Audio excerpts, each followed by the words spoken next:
Hello everyone, welcome to परीक्षा kingdom. दोस्तों, अब हम लोग करेंगे पीसीएस मंत्रा की ये प्रैक्टिस सेट है। देखो, तो 10 प्रैक्टिस सेट इसमें दिए गए हैं 3.0 सीरीज। इसमें आप देख सकते हो, ये आपको बुक लेने की ज़रूरत नहीं है। चैनल पे सारे टेस्ट आपके 1 बाय 1 करवाए जाएंगे। तो जो साथी पहली बार जुड़ रहे हैं, प्लीज़ चैनल को सब्सक्राइब करने और अपने दोस्तों को ज़्यादा ज़्यादा शेयर करें।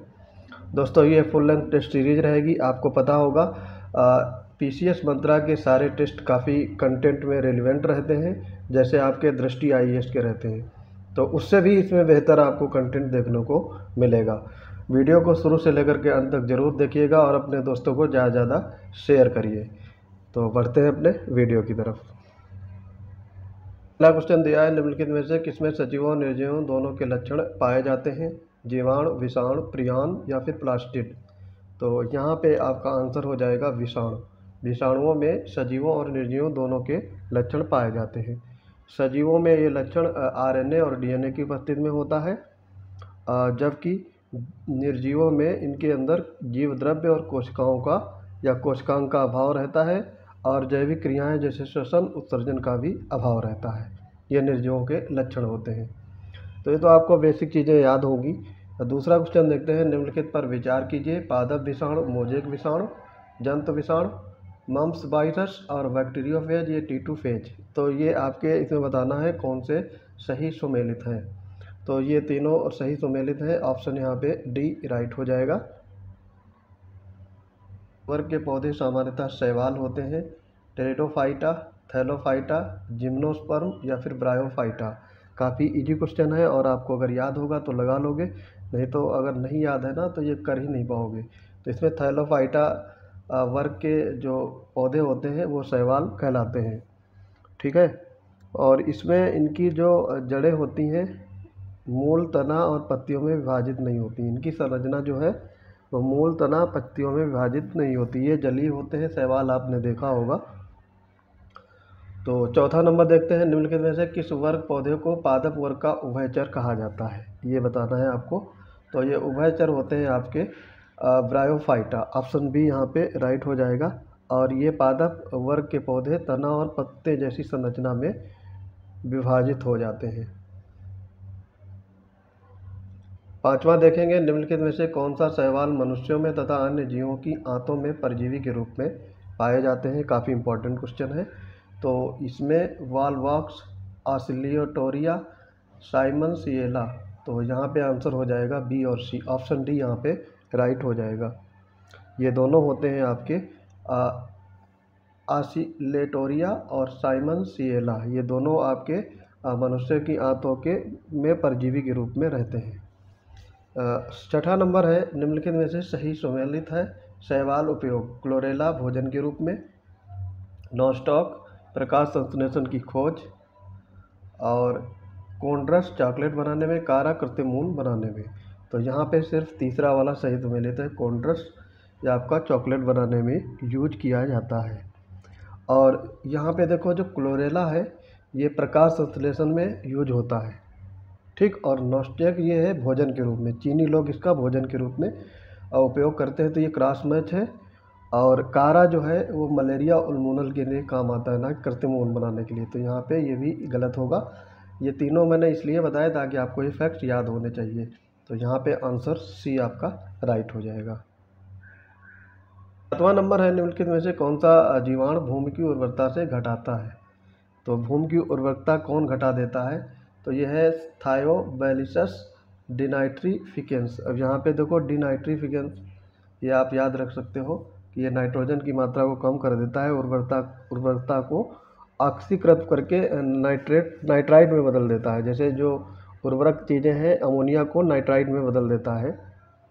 और इसलिए इसको आप ध्यान रखेंगे, ये इसमें नाइट्रोजन को निकाल देता है। डिनाइट्रीफिकेंस है तो नाइट्रोजन को निकालता है एक तरीके से। तो ऑप्शन ए यहाँ पे याद रहेगा आपको। बाकी ये जो है दूसरे ऑप्शन देख लेते हैं। नाइट्रोसोकोकस, ये आपका अमोनिया की नाइट्रोजन को ऑक्सीकृत कर करके नाइट्राइट में बदल देता है। एजिटोबैक्टर में क्या होता है, वायुमंडलीय नाइट्रोजन को मृदा में स्थित करने वाला जीवाणु है।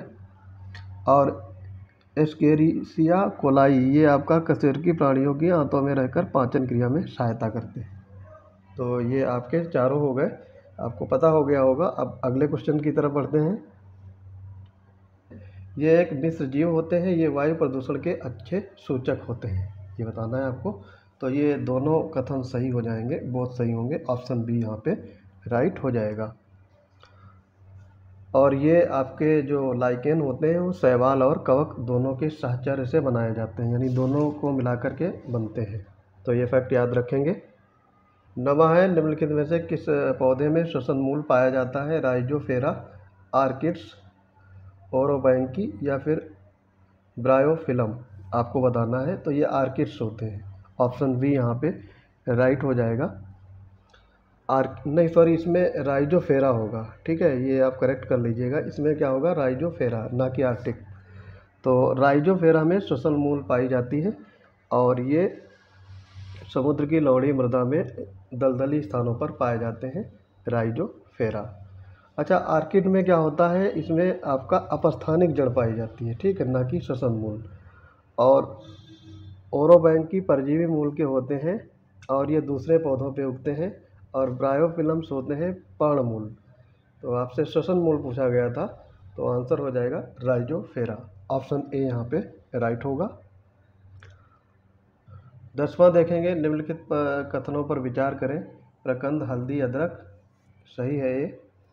कंद, जिमीकंद, ये आपका गलत होगा, ठीक है, बाद में बताऊंगा गलत क्या है।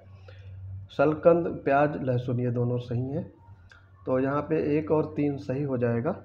अच्छा, जो ये कंद होता है ये आलू होता है, ठीक है, यहाँ पे आलू का एग्जाम्पल होना चाहिए था। तो यहाँ पे सी ऑप्शन राइट होगा। निम्नलिखित में से कौन सा कथन सत्य नहीं है? मॉर्फिन फल से प्राप्त होती है, भिंडी एक प्रकार का फल है, मटर पौधा एक प्रकार का पुष्प है, तुलसी को शाकीय भारतीय डॉक्टर भी कहा जाता है। यहाँ पे एक कथन आपका गलत दिया हुआ है, वो बताना है कौन सा कथन है। देखो, मॉर्फिन फल से प्राप्त होता है, सही है। भिंडी एक प्रकार का फल है, ये भी सही है। और तुलसी को शाकीय भारतीय डॉक्टर भी कहा जाता है, ये भी सही है। मटर पौधा एक प्रकार का पुष्प है, तो ये गलत हो जाएगा। ये एक शाक होता है, ठीक है, पुष्प नहीं होगा। तो यहाँ पे सी ऑप्शन राइट हो जाएगा। क्या देखेंगे? निम्नलिखित कथनों पर विचार करें। जैविक ऊर्जा का अंतिम स्रोत सौर प्रकाश है। और दूसरा है प्रकाश संश्लेषण की प्रकाश आश्रित क्रिया ग्रेना में संपन्न होती है। मैग्नीज और क्लोरीन जल के प्रकाशीय अपघटन में आवश्यक तत्व है। तो यहाँ पे तीनों सही हो जाएंगे, एकदम राइट हैं तीनों। ऑप्शन डी यहाँ पे करेक्ट होगा। निम्नलिखित कथन पर विचार कीजिए। कीटहारी पौधे उस स्थान पर पाए जाते हैं जहाँ नाइट्रोजन की कमी होती है और ये पौधे अपना भोजन स्वयं नहीं बना पाते हैं। तो यहाँ पे बताना है। देखो, पहला वाला सही है, दूसरा गलत हो जाएगा, ठीक है। दूसरा गलत क्यों है? दूसरा आपका गलत क्यों होगा? क्योंकि ये भोजन अपना बना लेते हैं, ठीक है। कीट भक्षी पौधों की पत्तियां हरी होती हैं और ये अपना भोजन प्रकाश संश्लेषण की क्रिया के द्वारा बनाते हैं। तो यहाँ पे ऑप्शन पहला वाला राइट होगा। नंबर देखेंगे, निम्नलिखित में सही सुमेलित है। रेबीज वायरस जनित रोग, डिप्थीरिया प्रोटोजोआ जनित रोग और पायरिया कवक जनित रोग। तो यहाँ पे बताना है कौन सा कथन सही होगा। पहला वाला सही है, ठीक है। डिप्थीरिया ये आपका प्रोटोजोआ जनित नहीं है, जीवाणु जनित रोग होता है, तो ये गलत होगा। और पायरिया, ठीक है, पायरिया आपका प्रोटोजोआ से होता है, तो ये गलत हो जाएगा। तो यहाँ पे पहला वाला मिस्टेक हो गया था सिस्टम में। तो देखो, रेबीज है ये वायरस जनित रोग है, सही है। डिप्थीरिया आपका प्रोटोजोआ से नहीं, बैक्टीरिया से होता है। और पायरिया भी आपका प्रोटोजोआ से होता है। तो ये दोनों गलत हो जाएंगे, पहला इसमें राइट होगा, ठीक है। 15 नंबर देखेंगे, निम्नलिखित में से कौन सा रोग प्रोटोजोआ के कारण फैलता है? तो प्रोटोजोआ के कारण कालाजार, फाइलेरिया, एंथ्रेक्स या फिर प्लेग। तो यहाँ पे कालाजार प्रोटोजोआ से फैलता है। अच्छा, अब और रोग देखते हैं किसके कारण फैलता है। फाइलेरिया जो होता है ये क्यूलेक्स मच्छर से फैलता है, तो ये कृमिजन्य रोग है, ठीक है। प्लेग आपका जीवाणुओं से फैलता है। और एंथ्रेक्स ये आपका एक संक्रामक बीमारी है, ठीक है। तो ये फैक्ट्स आपको याद रखने हैं। 16 नंबर देखेंगे, निम्नलिखित में से सही सुमेलित है। सिफिलिस विषाणु जनित रोग, गलत है ये। सिफिलिस आपका जीवाणु जनित रोग होता है, ठीक है। चेचक जीवाणु जनित रोग, तो ये भी गलत दिया है, विषाणु जनित रोग होता है। सोने की बीमारी ये प्रोटोजोआ जनित रोग, ये सही है। और एस्कोरियसिस ये कवक जनित रोग है, तो ये कृमि जन्य रोग होता है, तो यहाँ पे सी ऑप्शन राइट होगा। 17 नंबर देखेंगे, निम्नलिखित में से सही सुमेलित है। सार्कोमास अस्थि कैंसर, कार्सिनोमास लंग्स कैंसर और ल्यूकोमियस ये आपका रक्त कैंसर। तो आपको इसमें बताना है कौन सा कथन राइट हो जाएगा। देखो यहाँ पे आपके तीनों सही हैं ये, ठीक। तो ये आप याद रखोगे, ऑप्शन सी यहाँ पे राइट हो जाएगा। एक बार और देख लेते हैं। सार्कोमास अस्थि कैंसर, कार्सिनोमास लंग्स कैंसर और ल्यूकोमियस ये रक्त कैंसर, तीनों राइट होंगे। 12 नंबर में देखेंगे, निम्नलिखित में से कौन सा प्रदूषण जनित रोग नहीं है। आपसे नहीं पूछा गया है, ये फैक्ट याद रखेंगे। Black foot, schizophrenia, blue baby syndrome, itai रोग, तो आपको बताना इसमें नहीं है। तो प्रदूषण जनित रोग ये ब्लैक फुट होता है, ब्लू बेबी सिंड्रोम और इटाई ये तीनों होते हैं। इसमें बी वाला नहीं होगा, ठीक है। स्किज़ोफ्रेनिया ये आपका मनोरोग है, ठीक है, ना कि विषाणु या फिर प्रदूषण जनित रोग है। तो ऑप्शन बी यहाँ पे राइट होगा। 19 नंबर है, टीएनटी का फुल फॉर्म आपसे पूछा गया है। सारे क्वेश्चन काफ़ी रिलेवेंट हैं, कंटेंट काफ़ी अच्छा है, वेरीफाइड होता है। मैं फिर एक बार बोल रहा हूँ कि पीसीएस मंत्रा की सारी टेस्ट सीरीज अगर आप करके जाएंगे ना, तो आपको एग्ज़ाम हॉल में काफ़ी कॉन्फिडेंट फील होगा। इसलिए सारे आपको टेस्ट देखने हैं, एक से लेकर, और जितने भी टेस्ट कराए जाएंगे, अभी पहले 10 कराए जाएंगे, उसके बाद जैसे जैसे टेस्ट रिलीज होंगे तो वो भी करा दिए जाएंगे। टीएनटी का फुल फॉर्म आपसे पूछा गया है, आपको बताना है। तो ये होता है आपका ट्राई नाइट्रोग्लिसरीन, ये आपको याद रखना है, काफ़ी इजी होता है क्वेश्चन, आप केमिस्ट्री में पढ़े होंगे। ट्राई नाइट्रोग्लिसरीन, ठीक है। और इसको नोबेल का तेल भी कहा जाता है, और ये एक विस्फोटक पदार्थ होता है टीएनजी, ठीक है। आगे क्वेश्चन देखेंगे। प्लास्टिक नहीं है पूछा गया है, टेफ्लॉन, बेकेलाइट, पॉलीएथिलीन, नायलॉन, आपको बताना है। देखो थर्मोप्लास्टिक टेफ्लॉन होता है, पॉलीएथिलीन होता है, नायलॉन होता है, बेकेलाइट नहीं होता है। तो ऑप्शन यहाँ पे बी राइट होगा। अच्छा, बेकेलाइट होता क्या है? देखो थर्मोप्लास्टिक और एक होता है थर्मोस्टेटिक प्लास्टिक, दो होते हैं। थर्मोप्लास्टिक कौन होते हैं? जो प्लास्टिक गर्म होकर पिघल जाते हैं उन्हें थर्मोप्लास्टिक कहते हैं, और उनके बाद उनका पुनर्चक्रण कर दोबारा बनाया जा सकता है। उसमें से कुछ भी बना सकते हो, जैसे टेफ्लॉन, नायलॉन, पॉलीथीन इत्यादि ये बनाए जा सकते हैं। जबकि थर्मोस्टेटिक जो प्लास्टिक होता है, जैसे यहाँ पे आपका बेकेलाइट है, इसमें आपको इतना कठोर हो जाता है फिर पिघलाया नहीं जा सकता, ठीक है। तो ये ऐसे प्लास्टिक होते हैं जो कठोर होते हैं, जिनको पिघलाना संभव नहीं है, तो वो है आपका बेकेलाइट। 21 नंबर देखेंगे, मार्स गैस है, तो मीथेन को मार्स गैस कहते हैं, तो यहाँ पे ए ऑप्शन आपका राइट हो जाएगा।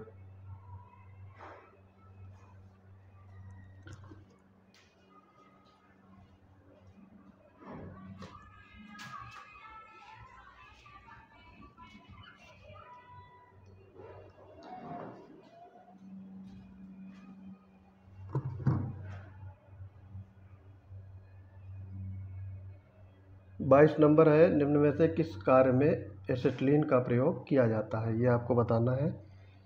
सिंथेसिस गैस के उत्पादन में, धातुओं को काटने और जोड़ने में, और ईंधन के रूप में मेथिल एल्कोहल के निर्माण में। तो यहाँ पे आपका होगा सिंथेसिस गैस के निर्माण में नहीं, धातुओं को काटने और जोड़ने में, यानी ये वेल्डिंग के रूप में प्रयोग होता है। ऑप्शन बी यहाँ पे राइट हो जाएगा, ठीक है। और इसका और भी उपयोग होते हैं, ये आपका एसिटिलीन गैस है, ये फलों को पकाने में भी प्रयोग की जाती है, ये भी फैक्ट याद रख सकते हो। 23 नंबर देखेंगे, निम्न में से किसका प्रयोग अग्निशामक के रूप में किया जाता है? एथेनॉल, प्रियान, पायरीन, नेथिल एल्कोहल। तो यहाँ पे आपके आंसर हो जाएंगे। देखो अग्निशामक के रूप में आपका प्रयोग होता है पायरीन, ऑप्शन सी राइट होगा। पायरीन का दूसरा नाम होता है कार्बन टेट्राक्लोराइड, ठीक है, कार्बन टेट्राक्लोराइड CCl4 इसका फॉर्मूला होता है, ठीक है। ये चीज़ आप याद रखोगे। रॉकेट इंजनों में ठोस ईंधन के रूप में प्रयुक्त होता है सैकरीन, एस्पिटल, कीटोन, थाइकॉल। तो ये थाइकॉल यूज होता है, ठीक है, ऑप्शन डी यहाँ पे।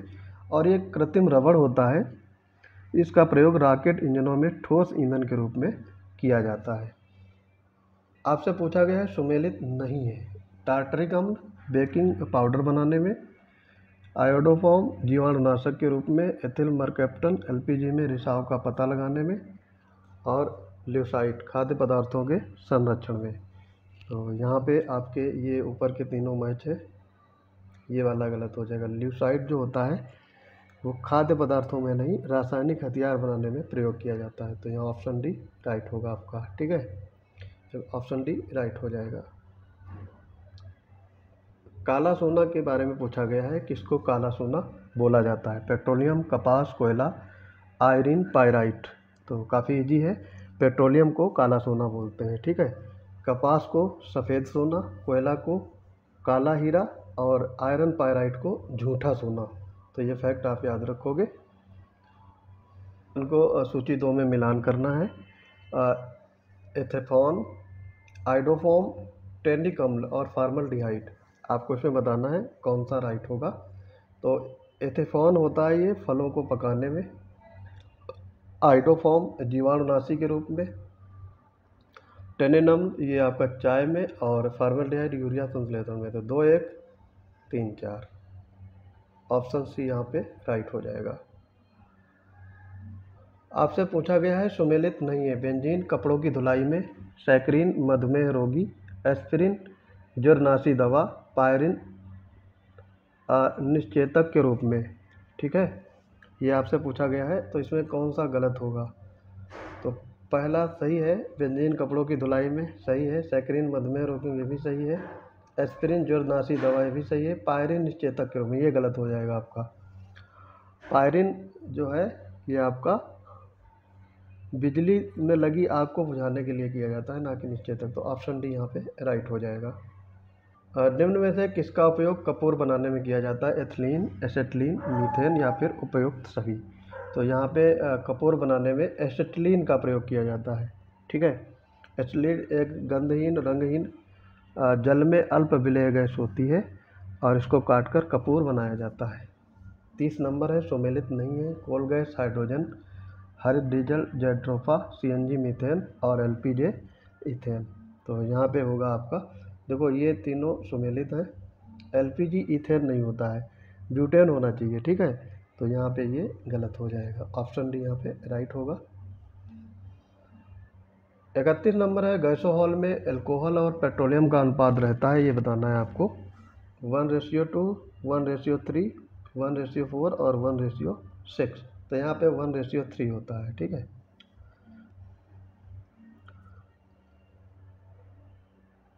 बत्तीस नंबर है, मीथेन गैस से संबंधित निम्न कथनों पर विचार कीजिए। ये प्राकृतिक गैस है, सही है।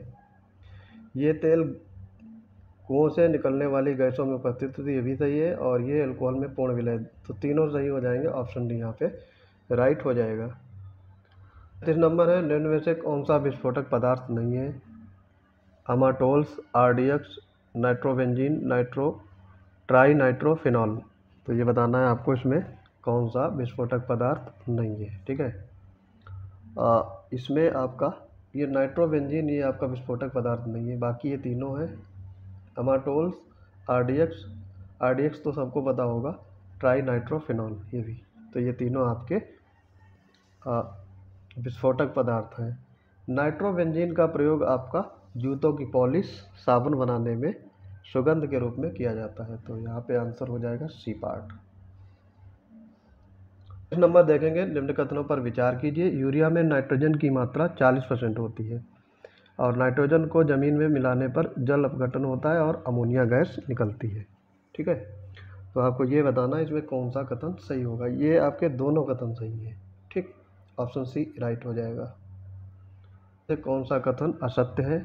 एलिथ्रिन और पायरेथ्रिन का प्रयोग मच्छर भगाने के रूप में किया जाता है, ये आपका सही होगा। मेथिल ब्रोमाइड से ओजोन परत का ह्रास होता है, ये भी सही है। कोर्सिन जोरनाशी दवाई है, सही है। और एल्युमिनियम फास्फाइड का प्रयोग चमगादड़ों के नियंत्रण में किया जाता है, तो ये वाला आपका गलत हो जाएगा। यहाँ पे आपका रोडेंटिसाइड का प्रयोग किया जाता है चमगादड़ों को नियंत्रण करने में, ना कि एल्युमिनियम फास्फाइड का। डी ऑप्शन यहाँ पे असत्य होगा। निम्न कथनों पर विचार कीजिए। जल में घुलनशील है, इसमें लगभग 22% अम्लीयता पाई जाती है, इसके अधिक प्रयोग से भूमि की अम्लीयता बढ़ जाती है।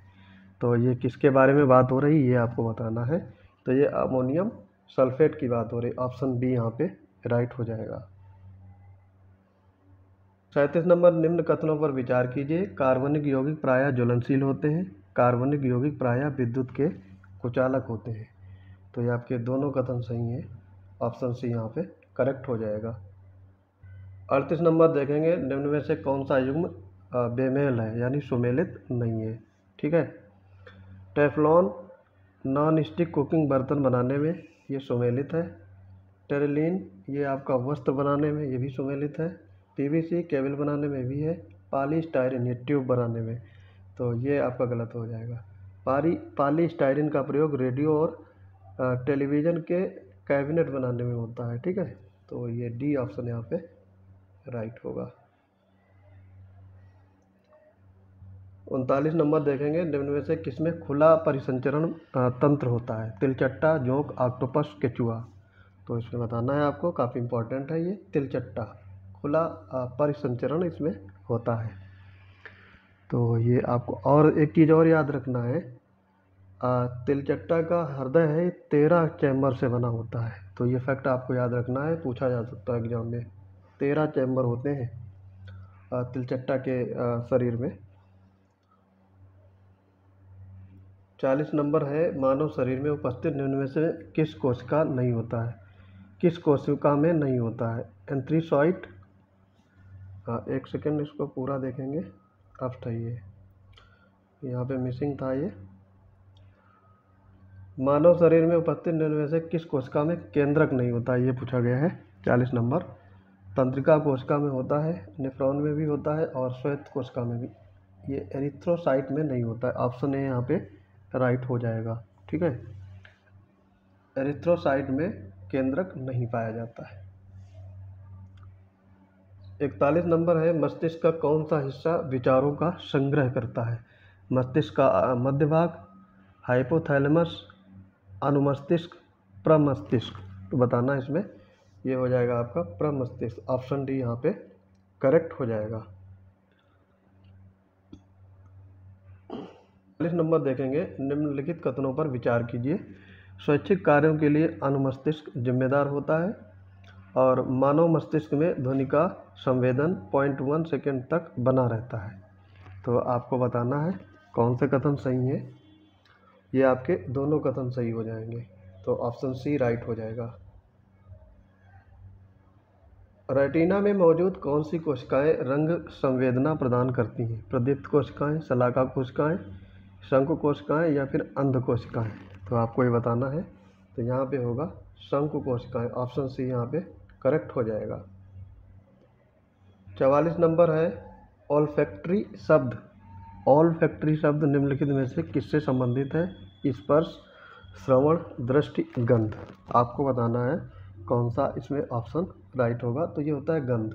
ऑल्फैक्टरी का संबंध गंध से, घ्राण संवेदना से संबंधित होता है और ये मानव कान के ईयर ड्रग भाग में प्राप्त ध्वनि के अनुसार कंपन होता है। तो ये ऑप्शन डी आपका राइट हो जाएगा।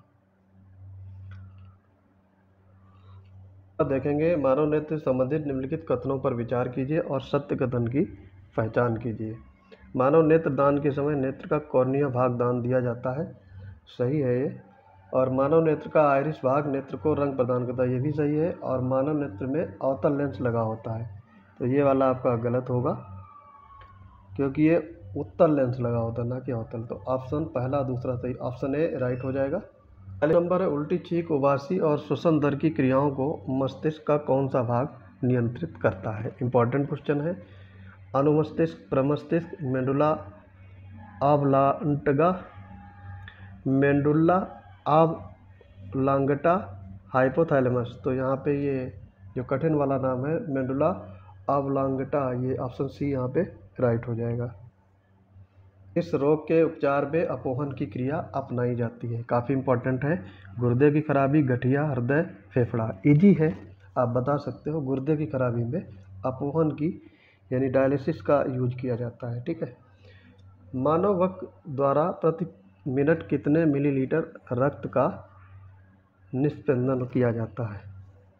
तो रक्त का निस्पंदन होता है आपका प्रति मिनट कितने मिलीलीटर, ये बताना है। आंसर इसमें हो जाएगा 125 ml। 125 ml प्रति मिनट रक्त का निस्पंदन होता है। और मानव वक्र की इकाई क्या है? नेफ्रॉन। ये आपको ध्यान रखना है, एग्जाम में पूछा जाता है। बिंब के साथ शुक्राणु का निषेचन कहाँ पर होता है? काफ़ी इंपॉर्टेंट है, कई लोग इसमें कंफ्यूज हो जाते हैं। आंसर इसका होगा फैलोपियन ट्यूब में, ऑप्शन सी यहाँ पे राइट हो जाएगा। बिंब के साथ शुक्राणु का निषेचन फैलोपियन ट्यूब में होता है। हाफ सेंचुरी देखेंगे। 50वां क्वेश्चन, निम्नलिखित में से गर्भ निरोधक गोलियों में क्या शामिल होता है? ये बताना है आपको। केवल प्रोजेस्टेरॉन, केवल एस्ट्रोजन, प्रोजेस्टेरॉन और एस्ट्रोजन का मिश्रण, और ना ही प्रोजेस्टेरॉन और ना ही एस्ट्रोजन। तो काफ़ी इजी है। थोड़ा सा अभी अगर आप सेंस का यूज करेंगे तो दोनों इसमें यूज होते हैं, प्रोजेस्टेरॉन और एस्ट्रोजन का मिश्रण। ऑप्शन सी राइट हो जाएगा इसमें। 51 नंबर है, भ्रूण को एक विशेष ऊतक की सहायता से मां के रक्त से पोषण प्राप्त होता है, ये बताना है आपको। गर्भाशय, गर्भनाल, गर्भाशय ग्रीवा और फैलोपियन ट्यूब। तो यहाँ पे होगा गर्भनाल, ऑप्शन बी राइट हो जाएगा। 52 नंबर है, निम्नलिखित में से कौन युवावस्था के समय लड़कों में दिखाई देने वाली उपस्थिति में बदलाव आता है?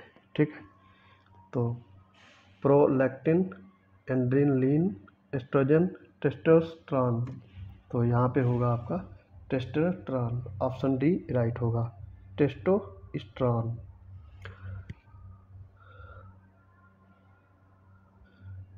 53 नंबर है, निम्नलिखित में से कौन सुमेलित नहीं है? RH फैक्टर की खोज विलियम हार्वे, रक्त परिसंचरण की खोज विलियम हार्वे, रक्त समूह की खोज कार्ल लैंडस्टीनर, और भारत में प्रथम हृदय प्रत्यारोपण डॉक्टर वेणुगोपाल। तो आपको बताना है इसमें कौन सा कथन गलत है। तो RH फैक्टर की खोज कार्ल लैंडस्टीनर ने की थी, विलियम हार्वे ने नहीं। तो यहाँ पे पहला वाला गलत हो जाएगा, बाकी सारे सही सुमेलित हैं। तो ऑप्शन ए यहाँ पे राइट हो जाएगा। RH फैक्टर की खोज कार्ल लैंडस्टीनर ने की थी और उनके सहयोगी वीनर ने। तो ये दोनों मिलकर के RH फैक्टर की खोज की थी, ऑप्शन ए यहाँ पे राइट होगा। थक्का बनाने की प्रक्रिया में कौन सी कोशिका मदद करती है? ये बताना है आपको। प्लेटलेट्स, फाइब्रिनोजेन, कैल्शियम या प्रोथ्रोम्बिन। तो यहाँ पे आपका आंसर हो जाएगा प्लेटलेट्स, ऑप्शन ए यहाँ पे राइट हो जाएगा। ठीक है, रक्त का थक्का बनाने की प्रक्रिया को हीमोस्टेसिस कहते हैं और ये प्लेटलेट्स नामक रक्त कोशिका रक्त का थक्का बनाने में मदद करती है। नंबर है, निम्नलिखित में से कौन सुमेलित नहीं है? ऑन्टोलॉजी कान का अध्ययन, एंजियोलॉजी रुधिर का अध्ययन, कैरियोलॉजी केंद्रक का अध्ययन, और ऑन्कोलॉजी कैंसर या ट्यूमर का अध्ययन। तो यहाँ पे आपका बी वाला पार्ट गलत होगा, बाकी सही है ये। एंजियोलॉजी ये आपका रक्त परिसंचरण के अध्ययन को कहते हैं, ना कि रुधिर का। ठीक है, तो रुधिर को क्या कहते हैं? हीमेटोलॉजी। तो ऑप्शन बी यहाँ पे गलत होगा। 55 नंबर है, फेफड़ों से ऑक्सीजनीकृत होकर रक्त कहाँ आता है? ये बताना है। बायां आलिंद, बायां निलय, दायां आलिंद, दायां निलय। तो इसमें आपका आंसर हो जाएगा बायां आलिंद, ऑप्शन ए यहाँ पे राइट हो जाएगा।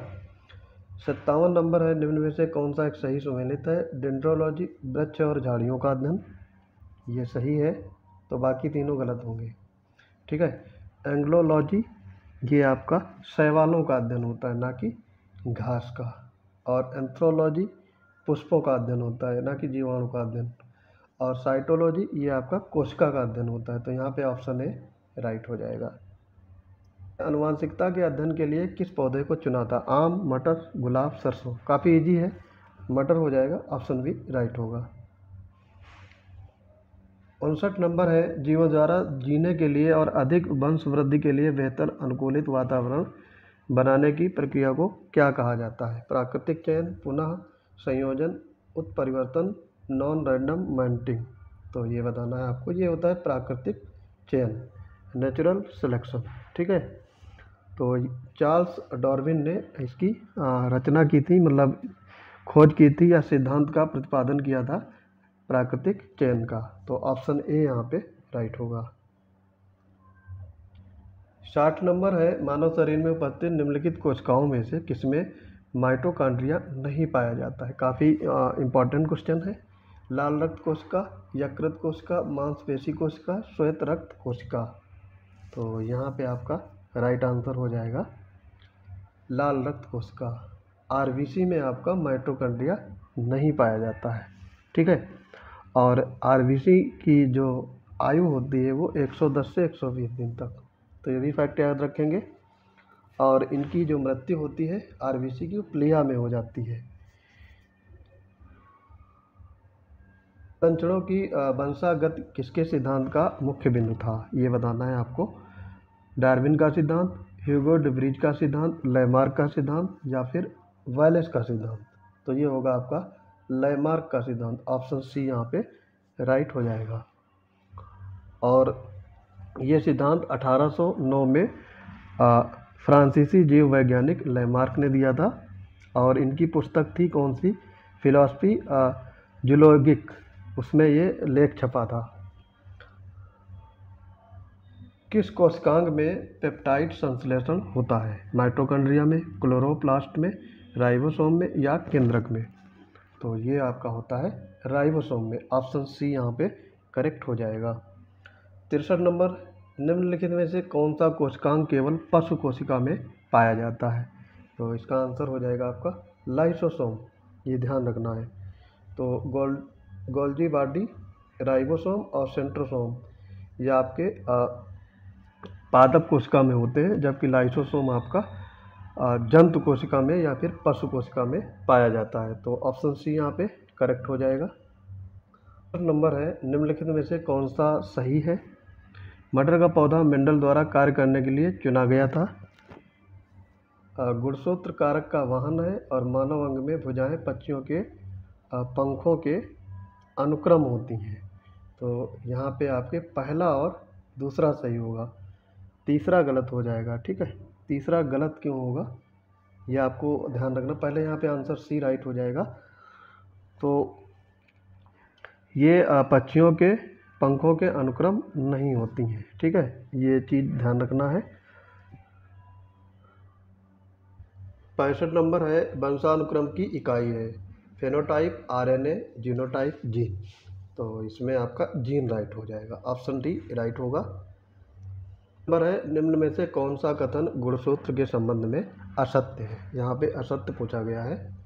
मनुष्य में कुल 46 गुणसूत्र होते हैं, सही है।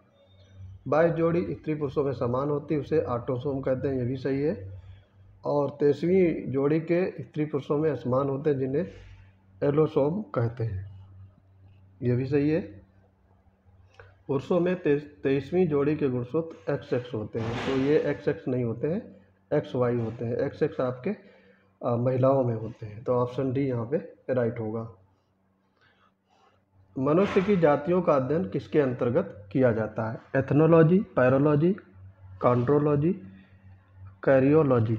तो ये बताना है आपको। काफ़ी इजी क्वेश्चन है, आप अगर पढ़े होंगे। एथनोलॉजी, ऑप्शन ए यहाँ पे राइट हो जाएगा। अच्छा, एथनोलॉजी को आपका कहते हैं मनुष्य की जातियों का अध्ययन। पैरोलॉजी ये स्पंजों का अध्ययन होता है। कॉन्ड्रोलॉजी उपास्थि का अध्ययन। और कैरियोलॉजी केंद्रक का अध्ययन। तो ये फैक्ट याद रखेंगे। स्पंज, मैं लिख दे रहा हूँ। कंड्रोलॉजी में उपास्थि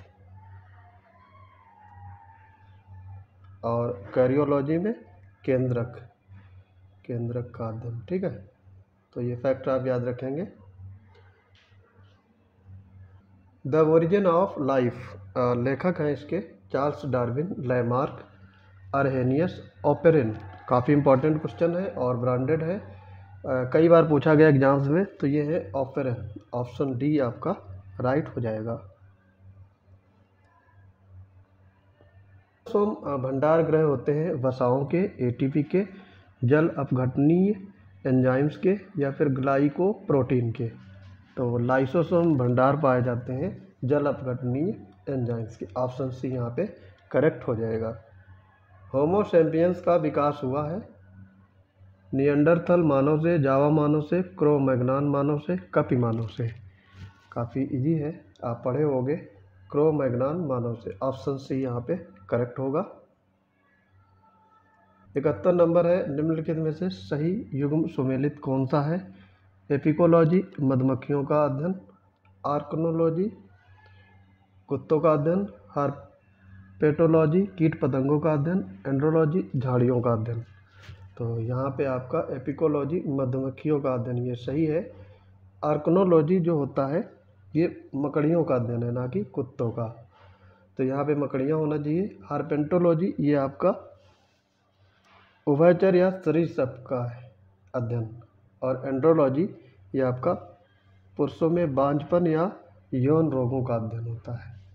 तो यहाँ पर ऑप्शन ए राइट हो जाएगा। 72 है, सूची 1 को सूची 2 से मिलान करना है। पैलियोंटोलॉजी, सेरिकल्चर, हिस्टोलॉजी, सौरोलॉजी आपको बताना है। तो कैसे इसमें सुमेलित होगा? पेंटियोलॉजी ये आपका जीवाश्म का अध्ययन है। ठीक है, सही है। सेरिकल्चर रेशम के कीड़ों का अध्ययन, सही है। पालन। हिस्टोलॉजी ऊतकों का अध्ययन, सेरियोलॉजी छिपकली का अध्ययन। तो चारों सही सुमेलित हैं, आपको ये सारे याद करने टर्म। ऑप्शन इसमें ए राइट हो जाएगा। परमाणु के निम्नलिखित अवयवों पर विचार कीजिए। Electron, proton, neutron. आपसे पूछा गया है परमाणु के नाभिक के अवयव हैं। ठीक है, तो ये अवयव आपके होते हैं, कौन कौन से होते हैं ये आपकी चीज़ ध्यान रखनी है। प्रोटॉन और न्यूट्रॉन, इलेक्ट्रॉन इसमें नहीं होते हैं। ठीक है, तो प्रोटॉन और न्यूट्रॉन होते, ऑप्शन बी यहाँ पे राइट हो जाएगा। नंबर है, निम्नलिखित कथनों पर विचार कीजिए। परमाणु नाभिक की खोज रदरफोर्ड ने की थी, सही है। इलेक्ट्रॉन की खोज थॉमसन ने की थी, सही है। न्यूट्रॉन की खोज चैडविक ने की थी, सही है। तीनों सही हो जाएंगे, ऑप्शन डी यहाँ पे राइट हो जाएगा। 75 नंबर में है, निम्नलिखित कथनों पर विचार कीजिए। अल्फा कण ऋण आवेशित होते हैं और बीटा कण धन आवेशित होते हैं। दोनों ये गलत दिए हुए हैं, है ना। ये आपस में क्रॉस है, इसलिए इसमें कोई सही नहीं होगा। ऑप्शन डी यहाँ पे राइट हो जाएगा। अल्फा कण धनावेशित होना चाहिए था और बीटा कण ऋण आवेशित। आपको पता होगा, काफ़ी इजी क्वेश्चन है। न्यूट्रॉन की खोज निम्न में से किस धातु पर आघात कराकर की गई थी? देखो किस टाइप के क्वेश्चन आते हैं और क्वेश्चन का लेवल देखिएगा। Titanium, uranium, beryllium, potassium. Option यहाँ पे होगा बेरिलियम। बेरिलियम धातु पर आघात कराकर की गई थी और चैडविक ने 1932 में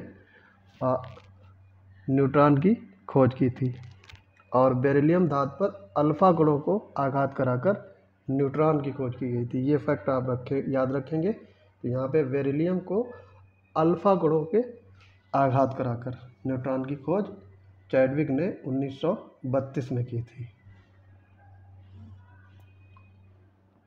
77 नंबर है, परमाणु का आकार पूछा गया आपसे। वृत्ताकार, गोलाकार, घनाकार या फिर षड्भुजाकार, circular, spherical, cuboid, hexagonal. Option यहाँ पे होगा स्फेरिकल, ऑप्शन बी राइट हो जाएगा। परमाणु का आकार स्फेरिकल होता है। 1911 में रदरफोर्ड ने अपना नाभिकीय सिद्धांत प्रस्तुत किया था, उसमें बताया था कि परमाणु का आकार गोलाकार होता है। ठीक है, ऑप्शन यहाँ पे बी राइट होगा।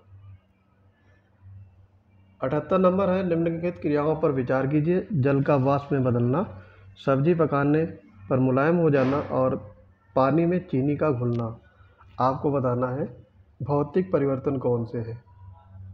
ठीक है, जल का वाष्प भौतिक परिवर्तन है और पानी में चीनी का घुलना ये भी भौतिक परिवर्तन है, जबकि सब्जी पकाना मुलायम हो जाना ये नहीं है। भौतिक परिवर्तन वो होते हैं जो आपस में रिवर्सिबल होते हैं, दोनों आपस में एक्सचेंज हो सकते हैं, और जबकि जो रासायनिक परिवर्तन होते हैं तो एक बार बन जाने के बाद दोबारा वो रिकैप नहीं किया जा सकते, रिवर्सिबल नहीं होते हैं। ठीक है, तो यहाँ पे 1 और 3 राइट होगा, ऑप्शन सी करेक्ट हो जाएगा। पूछा गया है आपसे, दूध को कैसे किया जाता है, गर्म किया जाता है ठंडा, पहले गर्म फिर ठंडा, पहले ठंडा फिर गर्म। काफ़ी इम्पोर्टेंट है, ये होता है पहले गर्म किया जाता है फिर ठंडा। ऑप्शन सी यहाँ पे करेक्ट होगा। 80 नंबर में देखेंगे, निम्नलिखित कथनों पर विचार कीजिए। किसी जलीय विलयन का क्वथनांक जल के क्वथनांक से अधिक होता है और अशुद्धियों से जल का क्वथनांक बढ़ जाता है। तो यहाँ पे ये दोनों कथन सही हैं, ऑप्शन सी राइट होगा, उपयुक्त दोनों। कपूर को गर्म करने पर यह ठोस से वाष्प में बदल जाता है। ठीक है, इस क्रिया को क्या कहते हैं? काफ़ी इजी है और आपको पता होना चाहिए, इस टाइप के क्वेश्चन आपके एग्जाम में मिल ही जाते हैं। ये होता है ऊर्ध्वपातन, सब्लिमेशन होता है। सब्लिमेशन में क्या होता है, ठोस डायरेक्ट वाष्प में कन्वर्ट हो जाता है, ना कि द्रव को छोड़ करके सीधे वाष्प में कन्वर्ट होता है, इसे कहते हैं ऊर्ध्वपातन। ऑप्शन सी यहाँ पे, ऑप्शन बी राइट होगा यहाँ पे। 82 नंबर है, कोहरा में निम्नलिखित में से कौन सा कोलाइडी तंत्र अभिव्यक्त होता है? गैस में द्रव, द्रव में गैस, द्रव में ठोस, गैस में ठोस। तो ये होता है द्रव में गैस, गैस में द्रव। गैस में द्रव जब होता है तो वहाँ पे कोहरा की उत्पत्ति होती है। ठीक है, ये एक कोलाइडी तंत्र होता है, गैस में द्रव मिश्रित होता है तो कोहरा बन जाता है, ये ध्यान रखना है आपको। ऑप्शन ए यहाँ पे राइट होगा। ऐसी है, निम्नलिखित में से किसमें रेडियो सक्रिय समस्थानिकों का प्रयोग होता है? कैंसर के इलाज में, ब्रेन ट्यूमर को नष्ट करने में, पाचन तंत्र का अध्ययन करने में। ये तीनों में होता है, तो यहाँ पे ऑप्शन डी हो जाएगा, उपयुक्त सभी। परमाणु रिएक्टर में संपादित होने वाली क्रिया होती है, काफ़ी इम्पोर्टेंट है, आप पढ़े होंगे 6-7 में, एनसीईआरटी में आप पढ़ सकते हो। तो ये होता है नियंत्रित नाभिकीय विखंडन, ऑप्शन सी यहाँ पे राइट हो जाएगा। कार्बन डाइऑक्साइड का ज्यामितीय आकार पूछा गया आपसे, कोणीय, एक रैखिक, पिरामिड, चतुष्फलकीय। तो यहाँ पे होगा आपका एक रैखिक, ऑप्शन बी यहाँ पे करेक्ट होगा। 86 नंबर देखेंगे, निम्नलिखित में से कौन सा गुण अम्ल से संबंधित नहीं है? अम्ल स्वाद में खट्टे होते हैं, अम्ल प्रायः विद्युत के सुचालक होते हैं, धातु से क्रिया करके कार्बन डाइऑक्साइड गैस मुक्त करते हैं और नीले लिटमस पत्र को लाल कर देते हैं। तो इसमें गलत बताना है आपको, तो ये पहला वाला सही है, अम्ल स्वाद में खट्टे होते हैं, अम्ल प्रायः विद्युत के सुचालक, ये भी सही है, और नीले लिटमस पत्र को लाल कर दिए भी सही है। तो ऑप्शन सी यहाँ पे करेक्ट होगा, क्योंकि ये सही नहीं है, आपसे यही पूछा गया था, सही नहीं है, संबंधित नहीं, तो ऑप्शन सी राइट हो जाएगा। 87 है, संचायक बैटरियों में प्रयोग किया जाता है, काफ़ी इजी क्वेश्चन है, फेवरेट है एग्जाम्स का, एग्जामिनर इसका फेवरेट क्वेश्चन है। तो यहाँ पे होता है H2SO4, सल्फ्यूरिक एसिड। ठीक, सल्फ्यूरिक अम्ल, ऑप्शन बी राइट होगा।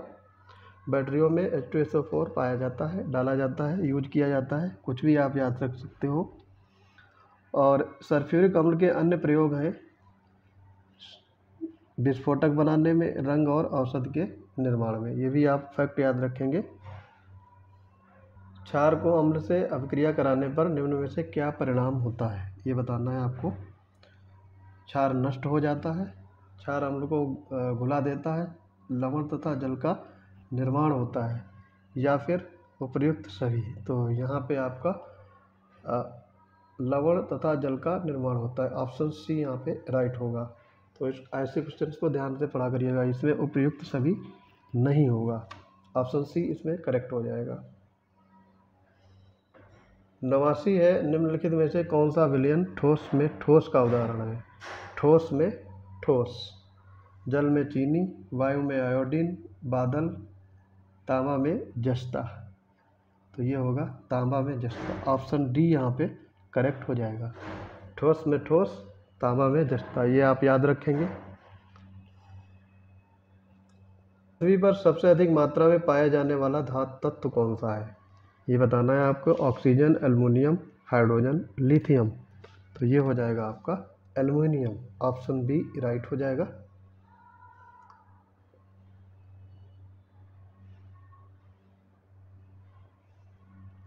ऑक्सीजन और उसके बाद में आपका एल्युमिनियम। ठीक है, यहाँ पे धातु तत्व पूछा है। अगर तत्व पूछा जाता तो हाइड्रोजन होता, और अगर धातु पूछा गया है तो ये होता है एल्युमिनियम। ठीक है, ऑप्शन बी यहाँ पे करेक्ट होगा। 91 है, निम्नलिखित में से कौन सा धातु का गुण है? धातु अघात वर्ध होते हैं, धातु तन्य होते हैं, धातु का घनत्व उच्च होता है, उपयुक्त सभी। तो ये तीनों गुण होते हैं धातुओं में, आपको याद रखने। उपयुक्त सभी सही उत्तर हो जाएगा। कैल्शियम की क्षार से अपक्रिया करने पर निम्न में से क्या परिणाम होता है? हाइड्रोजन गैस उत्पन्न होती है, कार्बन डाइऑक्साइड गैस उत्पन्न होती है, जल का निर्माण होता है। तो इनमें से कोई नहीं, तो ये गलत हो जाएगा। इसमें से कोई नहीं, इसमें से कोई नहीं होता है। इसका मतलब आपको कैल्शियम की क्षार से अपक्रिया कराने पर पहली बात तो कोई अपक्रिया ही नहीं होती है। ठीक है, तो कैल्शियम की क्षार से कोई अपक्रिया नहीं करता है, ये ध्यान रखेंगे। 93 है, निम्न कथनों पर विचार कीजिए। तेल की माप बैरल में की जाती है, एक बैरल में 159 लीटर होता है। तो ये आपके दोनों कथन सही हो जाएंगे। तो ऑप्शन सी यहाँ पे राइट होगा, दोनों सही। 94 देखेंगे, राशि और मात्रक दिए हैं। पदार्थ की मात्रा मोल सही है, लंबाई किलोग्राम गलत है, ये मीटर में होना चाहिए यहाँ पे। समय सेकंड सही है और ताप केल्विन सही है, तो यहाँ पे बी पार्ट गलत हो जाएगा आपका। सदिश राशि के संबंध में बताना है कौन से कथन सत्य है। इन्हें व्यक्त करने के लिए परिमाण की आवश्यकता होती है, इन्हें व्यक्त करने के लिए दिशा की आवश्यकता होती है। तो प्रयुक्त सभी सत्य हैं। ठीक है, आपको देखो बताना है यहाँ पे क्या होगा, सभी सत्य है, मतलब दोनों सही हैं। और त्वरण एक सदिश राशि है, ये भी सही है। तो ऑल ऑफ दी, जिसमें ऑप्शन डी करेक्ट हो जाएगा।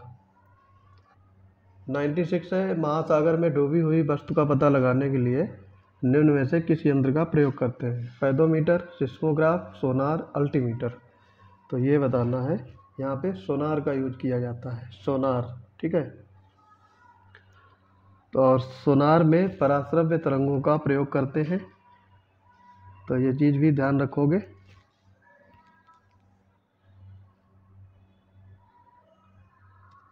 नाइन्टी सेवन है, निम्न में से कौन दूरी का मात्रक है? खगोलीय इकाई, पार्सेक, प्रकाश वर्ष।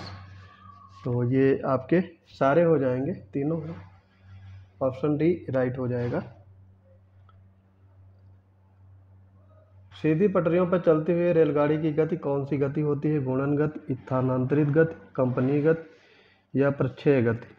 तो ये होती है आपकी स्थानांतरित गति, ट्रांसलेटर मोशन। ऑप्शन बी यहाँ पे करेक्ट होगा। 9 है, निम्न में से कौन सा उदाहरण न्यूटन के गति के तीसरे नियम के अंतर्गत नहीं आता? बंदूक से गोली निकलने पर पीछे की ओर धक्का लगना, ये आता है, सही है। घोड़ा गाड़ी खींचने पर पीछे धक्का लगाना, ये भी सही है। पानी में नाव चलाते हुए नाविक द्वारा चप्पू से जल को पीछे, ये भी सही है। ये तीनों थर्ड लॉ है। चलती मोटर कार के रुकने पर यात्री को आगे की ओर सिर मुड़ जाता है। ठीक है, तो ये न्यूटन का फर्स्ट लॉ है, जड़त्व का नियम भी इसे कहते हैं। तो यहाँ पे ऑप्शन डी राइट हो जाएगा। अब बढ़ रहे हैं, 7वां क्वेश्चन है, घर्षणहीन पृष्ठ पर कोई व्यक्ति अगर चलता है तो उसकी गति पर क्या प्रभाव पड़ेगा? व्यक्ति की गति तेज हो जाएगी, व्यक्ति की गति धीमी होती है, या फिर व्यक्ति चल ही नहीं पाएगा, कोई प्रभाव नहीं पड़ेगा। आपको बताना है क्या इसमें होगा। तो ऑप्शन सी होगा, व्यक्ति चल ही नहीं पाएगा। ठीक है, ये आप याद रखेंगे। घर्षणहीन पृष्ठ पे आदमी बिल्कुल भी नहीं चल पाएगा। एक है, निम्न कथनों पर विचार कीजिए। लैक्टोमीटर आर्किमिडीज के सिद्धांत पर कार्य करता है। इससे दूध की शुद्धता को मापा जाता है, इससे दूध में पानी की मात्रा को मापा जा सकता है। ठीक है, तो ये तीनों सही है। ऑप्शन डी यहाँ पे करेक्ट हो जाएगा। नंबर देखेंगे, वृत्ताकार मार्ग पर गति करती हुई वस्तु पर केंद्र की ओर कौन सा बल कार्य करता है? अपकेंद्रीय बल, अभिकेंद्रीय बल, गुरुत्वीय बल या फिर घर्षण बल? तो ये होता है आपका अभिकेंद्रीय बल, सेंट्रीपिटल फोर्स। सेंट्रीफ्यूगल फोर्स कहाँ लगता है, यानी अपकेंद्रीय बल मशीन में, ठीक है, कपड़े धोने वाली मशीन में सेंट्रीफ्यूगल फोर्स का प्रयोग होता है, ठीक है। तो यहाँ पे अपकेंद्रीय बल यानी सेंट्रीपिटल फोर्स लगेगा, ऑप्शन बी राइट हो जाएगा। पर विचार कीजिए, गुरुत्वीय त्वरण का मान सर्वाधिक ध्रुवों पर होता है, सही है। पृथ्वी तल से ऊपर नीचे जाने पर गुरुत्वीय त्वरण का मान घटता है, ये भी सही है। और चंद्रमा पर गुरुत्वीय त्वरण का मान पृथ्वी पर इसके मान का 1/2 होता है, तो ये आपका गलत हो जाएगा। तो 1/2 नहीं, 1/6 होता है। तो आपसे गलत पूछा गया है, तो यहाँ पे तीसरा गलत हो जाएगा, सी पार्ट इसमें राइट आंसर होगा।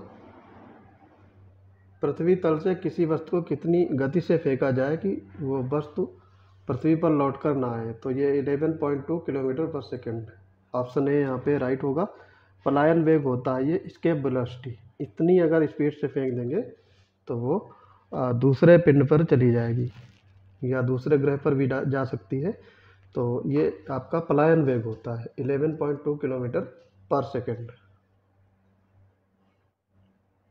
सोलर सेल का प्रयोग किया जाता है सौर ऊर्जा को विद्युत ऊर्जा में बदलने में, विद्युत ऊर्जा को प्रकाश ऊर्जा में और रासायनिक ऊर्जा को प्रकाश ऊर्जा में।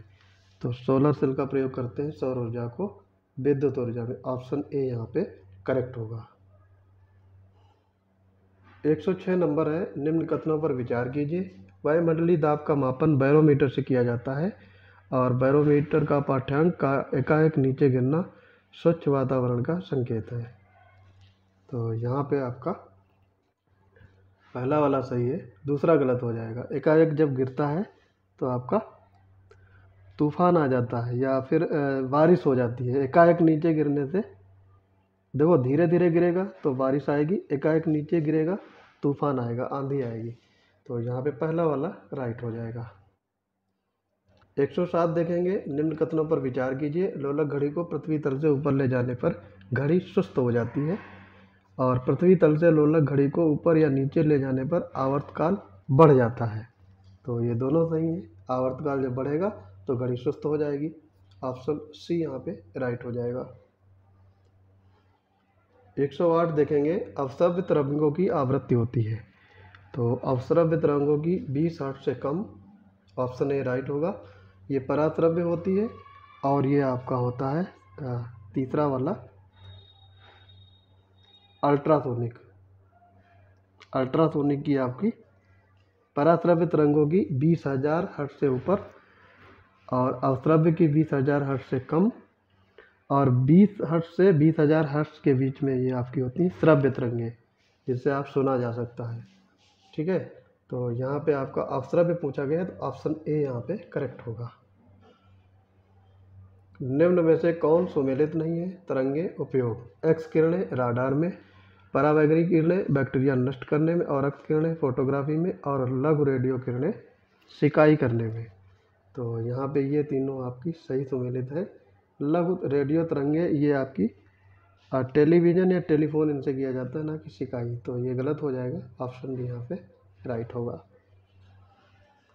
कथनों पर विचार कीजिए। पायरोमीटर एक उच्च तापमापी है, सही बात है, और पायरोमीटर से सूर्य का ताप मापते हैं, ठीक है।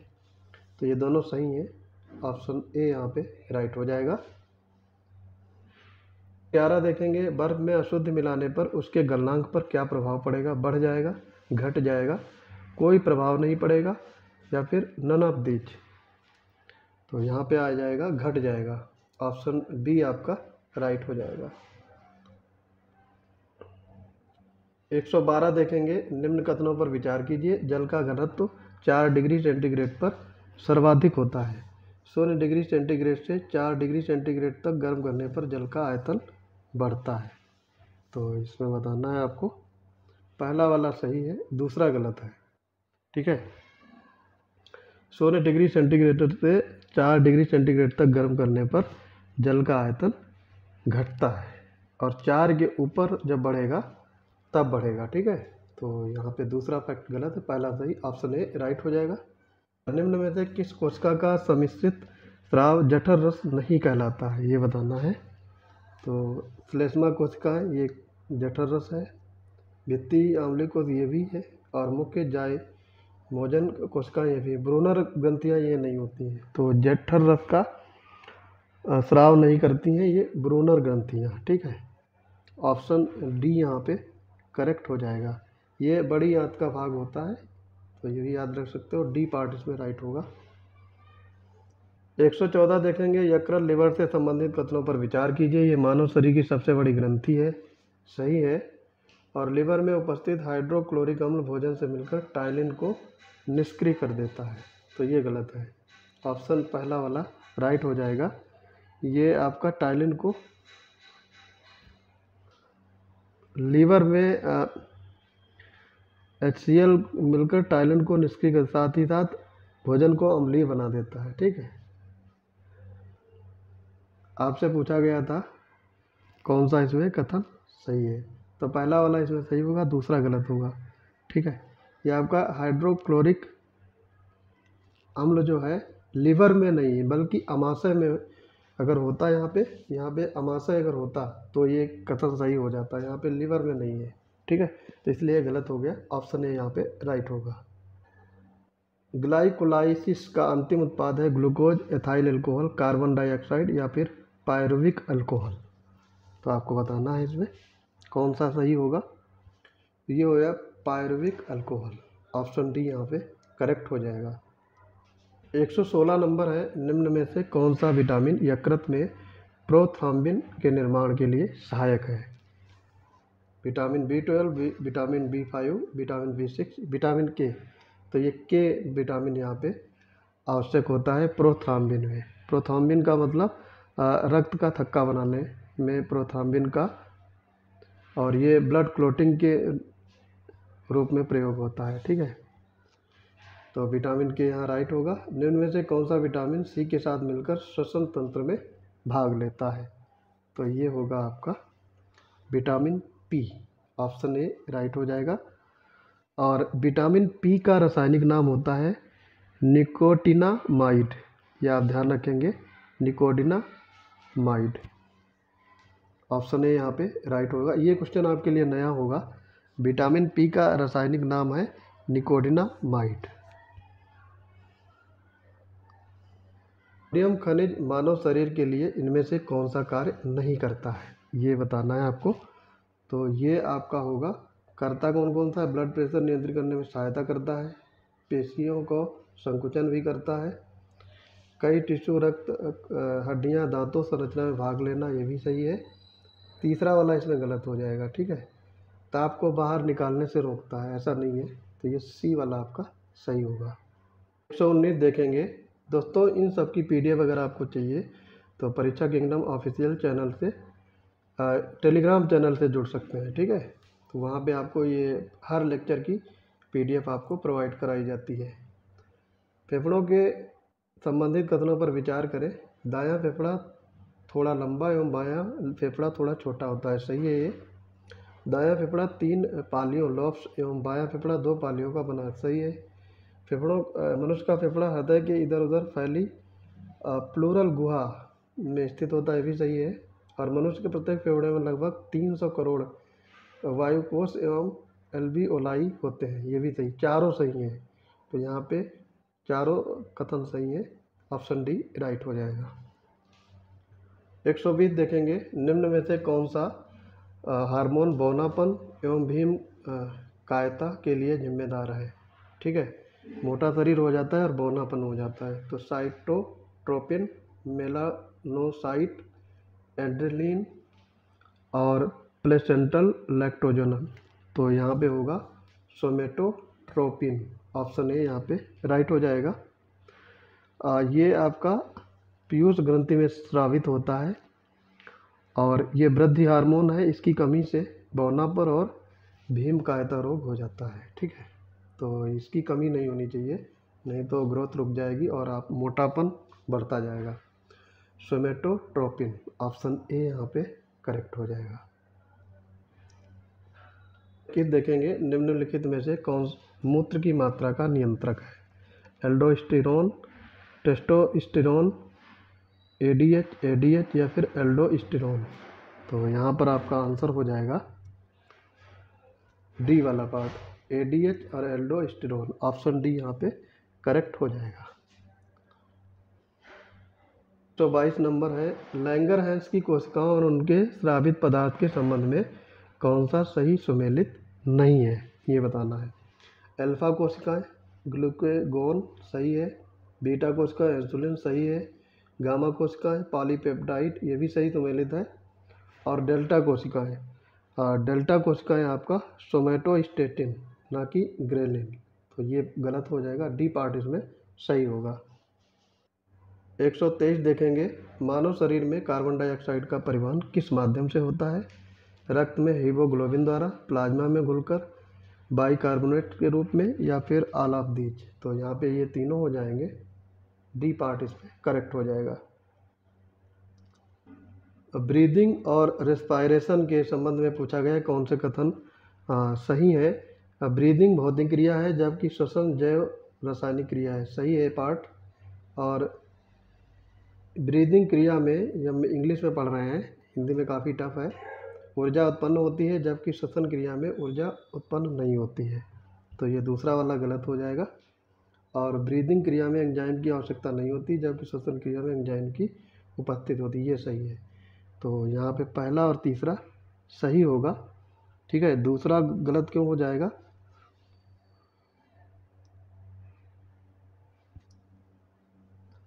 इसमें आपका ब्रीदिंग में ऊर्जा उत्पन्न नहीं होती है, जबकि श्वसन में उत्पन्न होती है, ये उल्टा लिखा हुआ है, इसलिए गलत है। तो यहाँ पे 1 और 3 राइट हो जाएगा, सी ऑप्शन आपका करेक्ट होगा।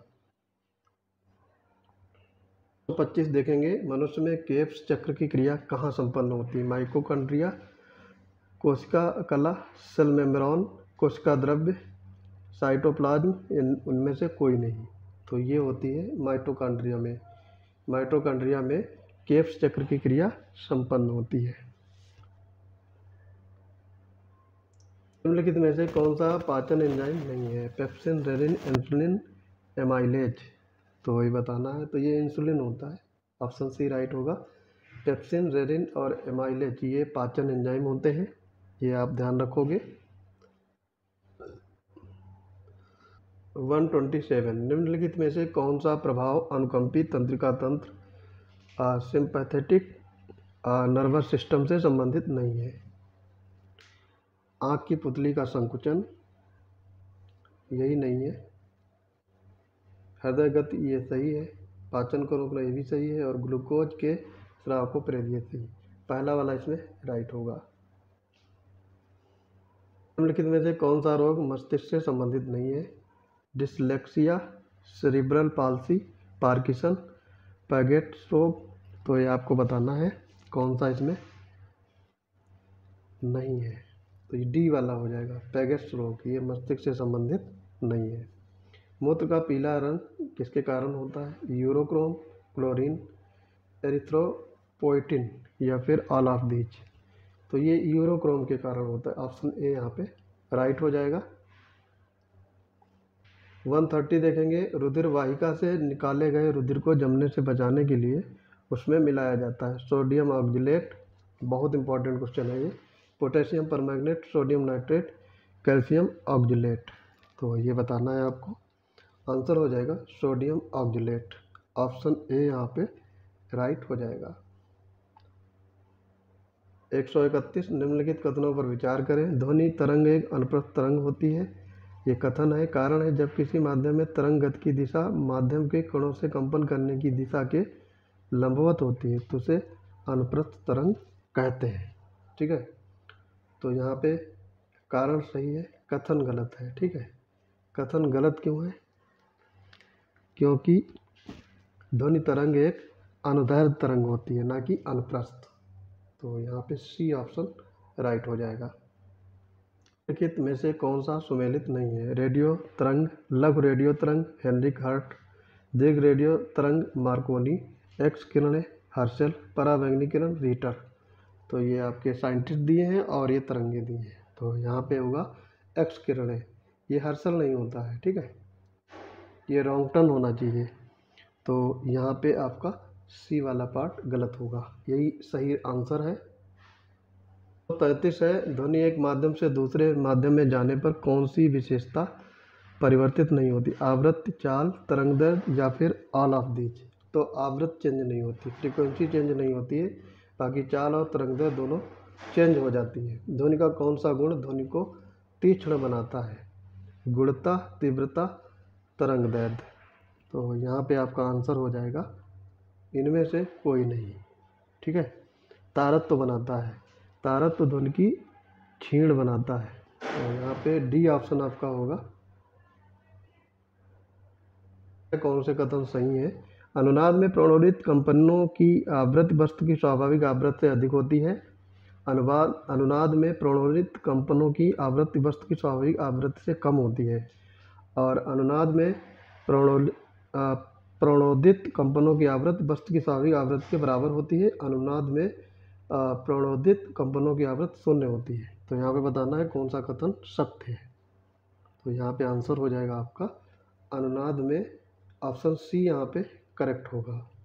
अनुनाद में प्रणोदित कंपनों की आवृत्ति वस्तु की स्वाभाविक आवृत्ति के बराबर होती है।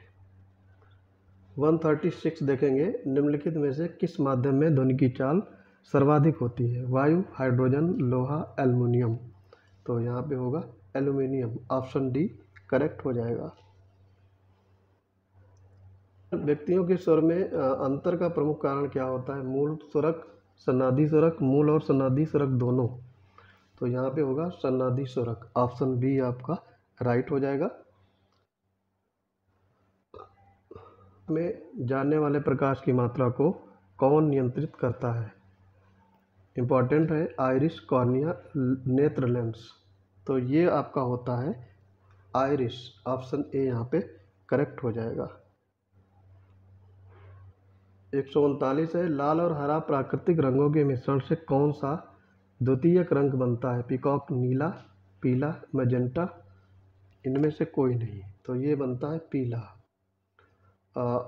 रेड और ग्रीन जब मिला देंगे तो येलो बनेगा, ठीक है, ये ध्यान रखना है आपको। प्रकाश के रंगों के अपवर्तनांक, तरंगदैर्घ्य और चाल के संबंध में क्या असत्य है?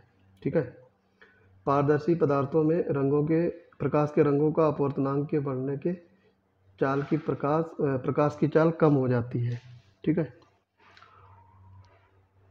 और दूसरा है, कांच में बैंगनी रंग के प्रकाश की चाल और अपवर्तनांक सबसे कम और लाल रंग की चाल और अपवर्तनांक सबसे अधिक होता है। आपसे यहाँ पे असत्य पूछा है, ठीक है, असत्य पूछा गया है, तो ये आपके दोनों असत्य हैं, ठीक है, ये दोनों सही नहीं है। तो यहाँ पे ऑप्शन हो जाएगा आपका, ये दोनों उल्टा लिखे हुए हैं, ऑप्शन बी राइट हो जाएगा। 141 है, साबुन के बुलबुलों का रंगीन दिखाई देना प्रकाश तरंगों की किस विशेषता का उदाहरण है? परावर्तन, वर्ण विक्षेपण, अपवर्तन। इनमें से कोई नहीं, आपको बताना है। तो ये आपका होगा नन ऑफ दीज। किसके कारण होता है ये? व्यतिकरण, ठीक है, व्यतिकरण।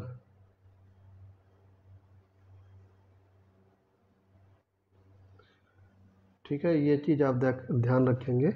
व्यतिकरण के कारण साबुन के बुलबुलों का रंगीन दिखाई देना विशेषता है। लाल रंग का क्यों दिखाई देता है? विवर्तन, ध्रुवण, परावर्तन। आपको बताना है, तो इनमें से कोई नहीं है, डी ऑप्शन राइट होगा। ये आपका दिखाई देता है प्रकीर्णन के कारण। सूर्य डूबते समय लाल रंग का प्रकीर्णन के कारण दिखाई देता है। तो यहाँ पे डी पार्ट सही हो जाएगा। 43, निम्नलिखित में से कौन सा दृष्टि दोष आनुवांशिक होता है? निकट दृष्टि दोष, दूर दृष्टि दोष, अबिंदुकता, वर्णांधता। तो यहाँ पे वर्णांधता होगा, ऑप्शन डी राइट हो जाएगा। प्राथमिक इंद्रधनुष की कौन सी विशेषता होती है? 2 बार अपवर्तन और 2 बार परावर्तन, 1 बार अपवर्तन और 2 बार परावर्तन, 1 बार अपवर्तन और 1 बार परावर्तन, और 2 बार अपवर्तन और 1 बार परावर्तन। तो ये ध्यान रखेंगे, इसमें काफ़ी कंफ्यूज होता है। तो 2 बार अपवर्तन और 1 बार परावर्तन, ऑप्शन डी यहाँ पे करेक्ट होगा। विद्युत घंटी में किस प्रकार के सेल का प्रयोग किया जाता है? लेक्लांसे, वोल्टी, शुष्क, डेनियल, आपको बताना है। तो ये होता है लेक्लांसे, ऑप्शन ए यहाँ पे करेक्ट हो जाएगा। चालक का ताप बढ़ाने से उसके प्रतिरोध पर क्या प्रभाव पड़ता है? कम हो जाता है, ज़्यादा हो जाता है, कोई प्रभाव नहीं पड़ता, या फिर शून्य हो जाता है? तो ये आपका ज़्यादा हो जाता है, ऑप्शन बी राइट हो जाएगा। 147, घरेलू विद्युत में भूतार अर्थ किस रंग का होता है? लाल, काला, हरा, भूरा। तो ये होता है हरे रंग का। हरे रंग का प्रयोग करते हैं आपका अर्थिंग जोड़ते हैं, आपको पता होगा गांव में या घरों में जब यूज करते हैं तो अर्थिंग का रंग होता है हरा, ऑप्शन सी राइट होगा। 48, एक आदर्श अमीटर का विद्युत प्रतिरोध क्या होता है? अत्यधिक, ज़्यादा, अत्यधिक कम, शून्य, नकारात्मक। तो ये आपका शून्य होगा, ऑप्शन सी यहाँ पे करेक्ट हो जाएगा। 49 है, धातु शुद्धिकरण की क्रिया में अशुद्ध धातु किस पर रखी जाती है? एनोड, कैथोड, विद्युत अपघट्य, उपर्युक्त में से कोई नहीं। तो ये एनोड पर रखी जाती है, ऑप्शन ए यहाँ पे करेक्ट हो जाएगा। और आज का अंतिम क्वेश्चन, निम्नलिखित में से न्यूनतम विशिष्ट प्रतिरोध किस में होता है? एल्युमिनियम, लोहा, पारा, चांदी। तो ये चांदी में होता है, ऑप्शन डी यहाँ पे राइट हो जाएगा। तो दोस्तों ये था आपका पीसीएस मंत्रा का सेकेंड टेस्ट सीरीज। मिलते हैं अपनी अगली टेस्ट सीरीज के साथ, तब तक के लिए पढ़ते रहिए। और दोस्तों अगर इन सब की पीडीएफ चाहिए तो आप मेरे टेलीग्राम चैनल परीक्षा किंगडम ऑफिशियल टेलीग्राम चैनल से जुड़ सकते हैं, वहाँ पे आपको पीडीएफ मिल जाएगी। तो चैनल को ज़्यादा से ज़्यादा शेयर करिए, पढ़ते रहिए। जय हिंद।